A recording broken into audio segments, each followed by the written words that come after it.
Graça e paz, igreja. Nós queremos saudar aos amados irmãos que se encontram aí nos vossos lares com essa paz gloriosa do nosso Senhor Jesus Cristo. E hoje, irmãos, nós vamos dar continuidade à nossa série de estudos aqui baseados em Atos dos Apóstolos. E hoje, irmãos, nós veremos o capítulo de número 21, a partir do versículo 17 até o versículo de número 31. Então, nós percebemos aqui, irmãos, que será um texto, digamos assim, partido, né? Seria necessário, né, de uma só vez abarcarmos aqui um grande bloco de texto, né?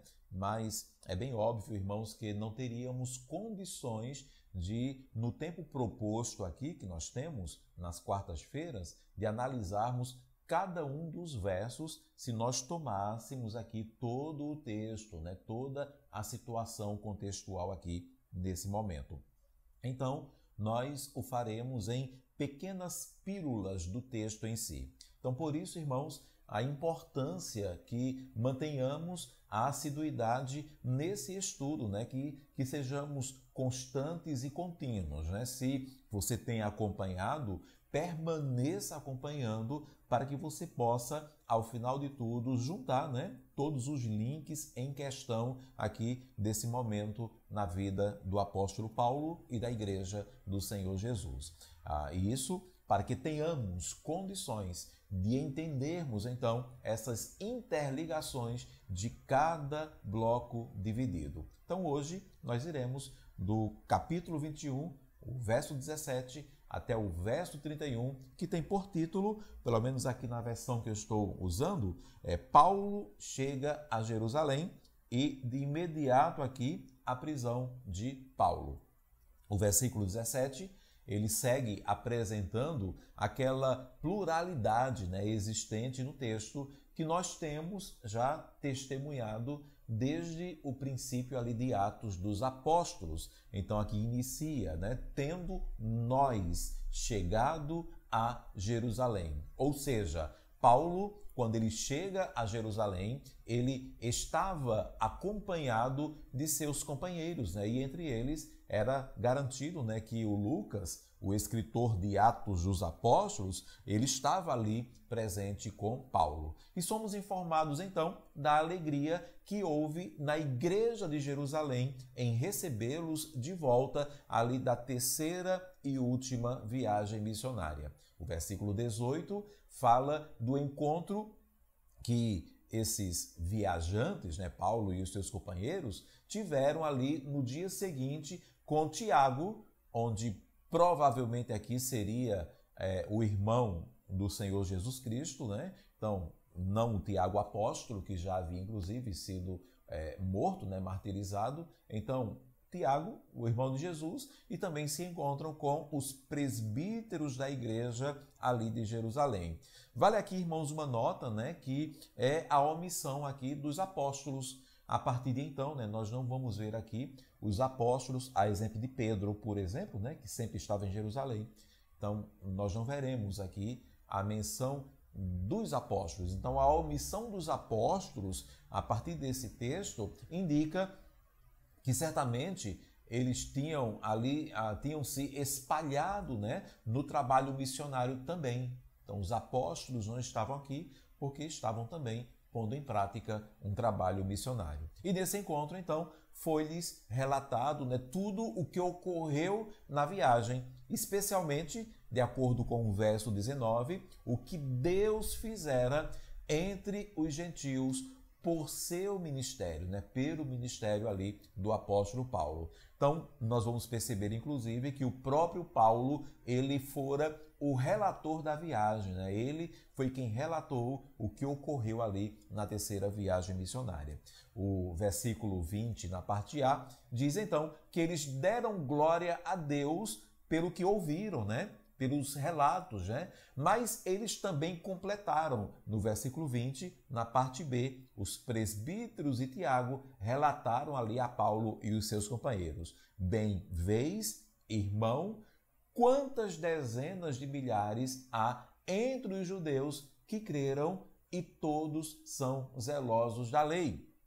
Então eles estavam informando ali, né, o óbvio, né, para Paulo, que enquanto Paulo ele fora usado, né, para chegar aos gentios, lá nas suas viagens, né, por exemplo, ali na terceira viagem missionária, muitos judeus haviam crido, entretanto, ali em Jerusalém, né, mas mesmo tendo crido no Senhor Jesus, mantinham o zelo à lei. E isso gerava ali uma dificuldade séria, né? O versículo 21. Tiago e os presbíteros, eles continuam, né, falando para Paulo. E foram informados, né, esses judeus que se converteram, que tinham zelo pela lei, e foram informados a teu respeito, Paulo, né, que ensinas todos os judeus entre os gentios a apostatarem de Moisés, dizendo-lhes que não devem circuncidar os filhos nem andar segundo os costumes da lei. E de fato, irmãos, isso não era verdade, né? Nós poderíamos, inclusive, afirmar que seria uma informação distorcida da verdade, né? Milhares de judeus cristãos ali em Jerusalém observavam estritamente a lei mosaica e muitos destes se ressentiam muito pelo fato de que os gentios convertidos não eram requeridos ali, né, observarem a lei cerimonial de Moisés. A acusação aqui era que Paulo estava encorajando os judeus a, do mesmo modo que os gentios, abandonarem a lei também. Tais acusações podem ter sido provocadas, digamos assim, pelo fato de que o próprio Paulo ele não seguia a lei cerimonial judaica, principalmente quando ele estava em companhia de gentios. Embora Paulo não tivesse objeção alguma quanto aos judeus seguirem os seus costumes ancestrais, ele se opôs a qualquer tentativa de fazer com que tal observância fosse de algum modo necessária para a salvação. Podemos ver isto nos escritos de Paulo, Romanos capítulo 14, versículo 1 até o versículo 8, Gálatas capítulo 5, versículo 2 até o versículo 6. E de fato, os gentios convertidos não eram direcionados à circuncisão ou qualquer outra prática da lei. Mas não porque Paulo se desfazia da lei, mas porque para Paulo, em Cristo, havia o fim da lei. Romanos capítulo 10, versículo 4. Porque o fim da lei é Cristo para a justiça de todo aquele que crê. Então, aquele grupo de presbíteros e também Tiago, eles questionam de forma lógica e preocupada, né? No versículo 22. Que se há de fazer, pois, né? Certamente saberão da tua chegada. Então, os judeus que estão aí, não é? Acusando você, Paulo, de estar apostatando a lei da lei, eles saberão que você chegou por aqui, né? Então, o que eles irão fazer contra ti? Eles apontam para o que seria um perigo real, inclusive um risco ali à vida de Paulo, né? Detalhe esse, né, que Paulo ele já sabia desse risco, como nós vimos anteriormente em Atos capítulo 20, 22 e 23. É quando, irmãos, esse mesmo grupo, né, ali os presbíteros e Tiago, eles apresentam uma ideia a Paulo no versículo 23, na parte A. Eles dizem: faze, portanto, o que te vamos dizer. E que proposta seria essa? O versículo 23, na parte B. Estão entre nós, eles dizem, 4 homens que voluntariamente aceitaram voto. Esse voto citado aqui seria o voto nazireu, né? Presente ali em Números, capítulo 6, versículo 1 até o versículo 21. Então, havia à disposição 4 homens, né, ali na igreja de Jerusalém, que estavam prontos para passar por esse cerimonial judaico, e era um cerimonial, claro, da lei. Então, eles propuseram ali a Paulo, no versículo 24, na parte A, toma-os, né? Toma esses 4 homens, purifica-te com eles, Paulo, e faze, esse faze é paga, né? Você, Paulo, paga e faze a despesa necessária para que raspem a cabeça.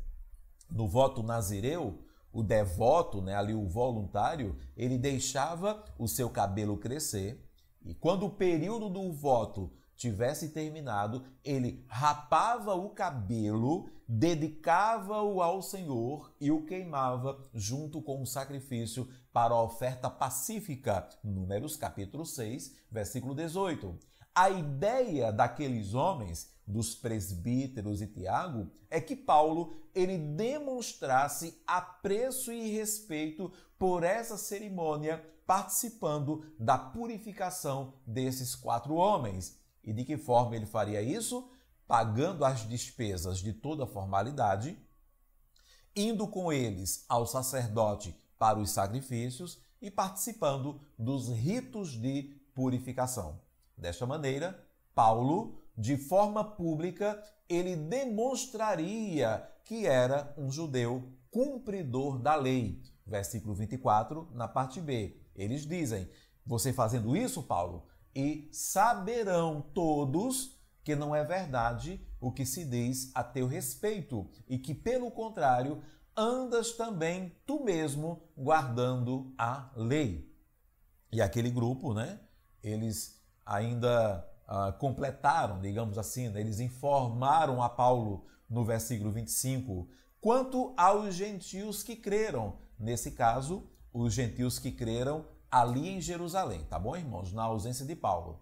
Quanto aos gentios que creram, já lhes transmitimos decisões para que se abstenham das coisas sacrificadas a ídolos, do sangue, da carne de animais sufocados e das relações sexuais ilícitas. Ou seja, todos os gentios já convertidos e libertos em Cristo Jesus, ali em Jerusalém, estavam sendo ensinados a praticar ritos da lei por Cristo já cumpridos.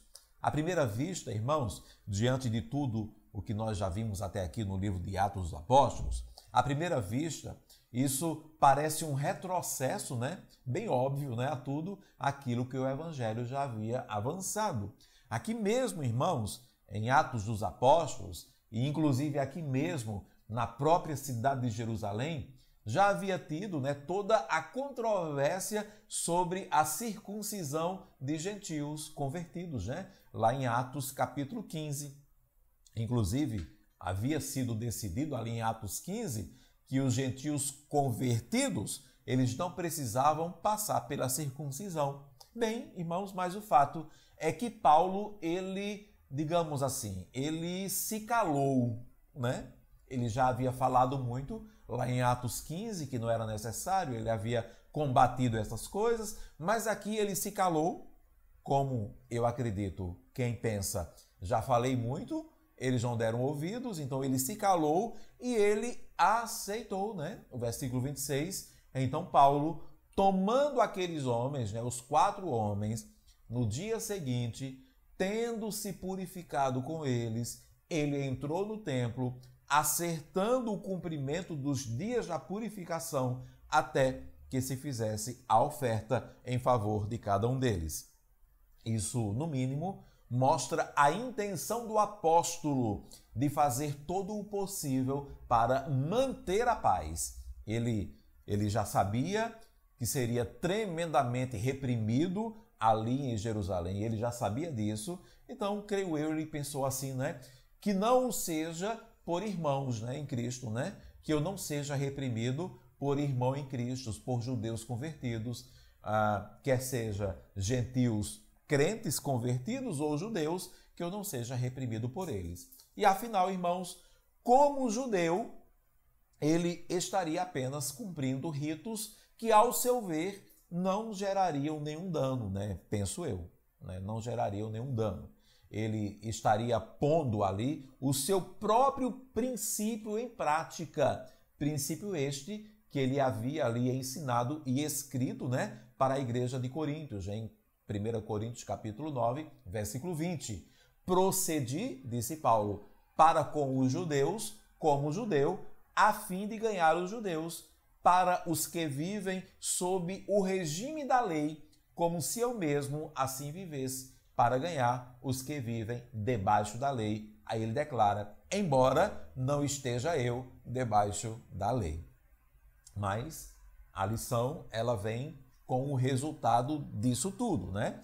Atos capítulo 21, 27 até o versículo de número 31. Está escrito que quando já estavam por findar os 7 dias, que seriam os 7 dias de purificação daqueles 4 homens e agora do próprio apóstolo Paulo, diz então que os judeus vindo da Ásia, tendo visto Paulo no templo, alvoroçaram todo o povo, né? Fizeram ali uma algazarra, né? Inflamaram o povo e o agarraram, né? Prenderam a Paulo.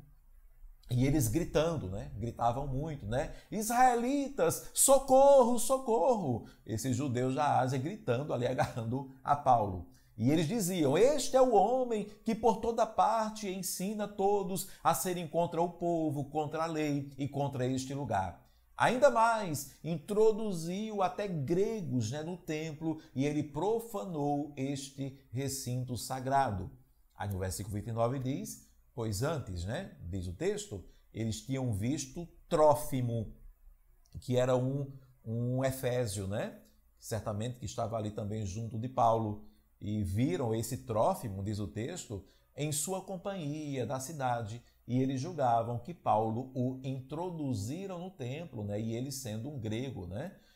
Então o versículo 30 diz que agitou-se toda a cidade, havendo concorrência ali, né, do povo, né, e agarrando a Paulo, arrastaram-no para fora do templo e imediatamente foram fechadas as portas, procurando eles, diz o versículo 31, matá-lo, né? Já tentaram matar a Paulo, então chegou ao conhecimento do comandante da força que toda a Jerusalém estava amotinada.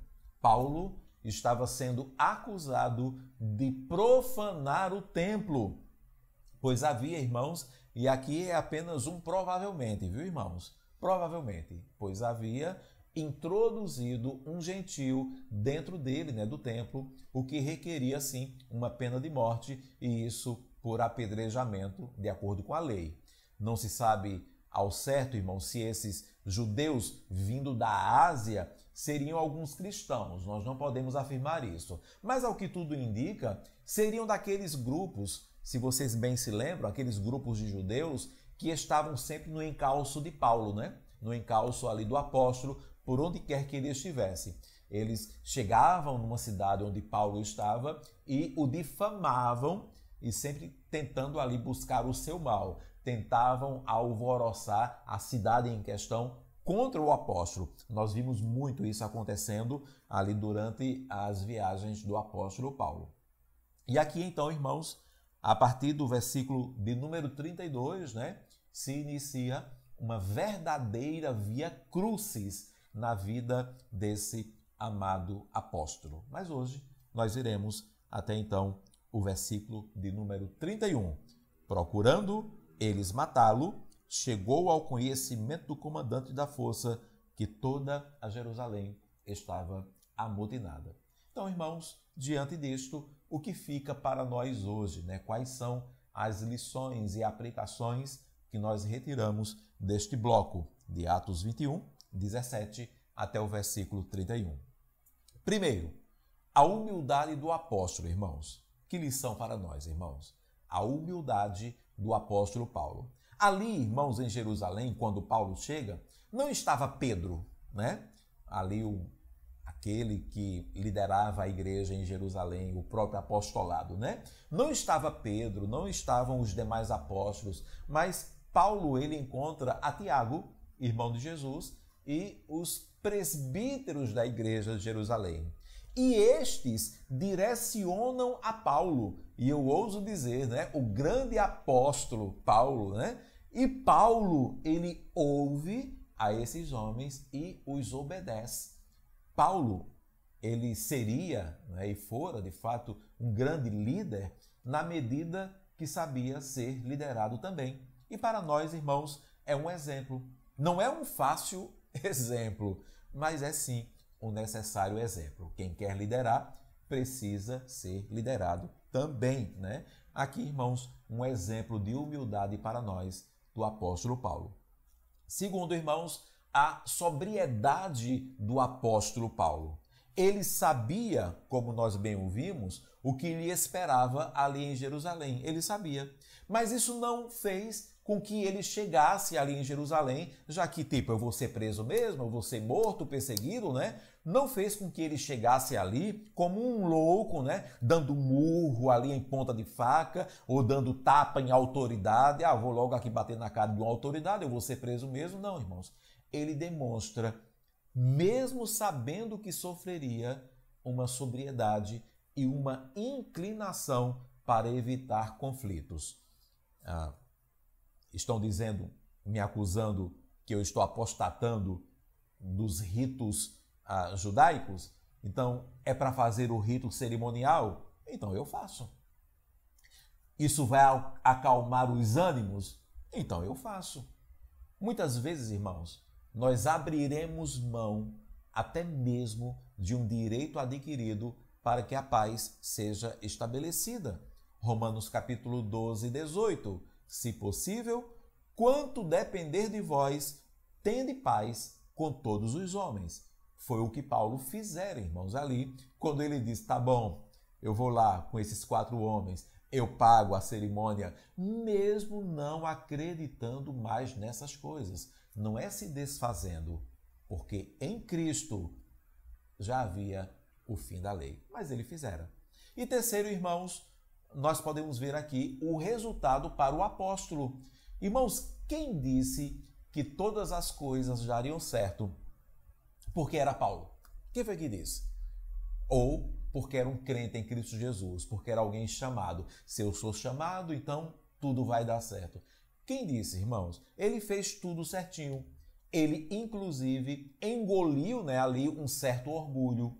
Ele pagou pelo cerimonial. Ele perdeu 7 dias da sua vida. Ele fez algo que já não acreditava tanto. E qual foi o fim, irmãos? Ao fim, ele foi preso da mesma forma. E a Bíblia, irmãos, ela já avisou em 2 Timóteo, inclusive palavras do próprio apóstolo Paulo, 2 Timóteo 3,12. Ora, todos quantos querem viver piedosamente em Cristo Jesus serão perseguidos. Em outras versões, hão de padecer. Então, irmãos, é o que nos fica de lição para hoje. Primeiro, a humildade do apóstolo. Segundo, a sobriedade do apóstolo. E terceiro, o resultado para o apóstolo. Vamos nutrir, irmãos, a mesma humildade e sobriedade em nós também, sabendo que isso não irá obrigatoriamente evitar determinados resultados a nós. E aí, na próxima semana, nós partiremos desse mesmo ponto, a partir do versículo 32. Então, irmãos, o que se seguiu, o que aconteceu na vida desse homem de Deus? Na próxima quarta, nós iremos continuar, se Deus assim nos permitir. Oremos ao Senhor. Pai, muito obrigado por esta palavra e nós clamamos para que o exemplo da vida do apóstolo Paulo, Senhor, seja por nós, ó Deus, de fato refletida, Senhor, para que em Cristo Jesus possamos alcançar corações sábios, com humildade, com sobriedade, Senhor, sabendo que mesmo assim podemos ainda padecer. Em nome de Cristo Jesus, nos ajuda e gera em nós o crescimento que procede de Ti. E é em nome de Jesus que nós oramos assim. Amém e amém. Que Deus nos abençoe, irmãos.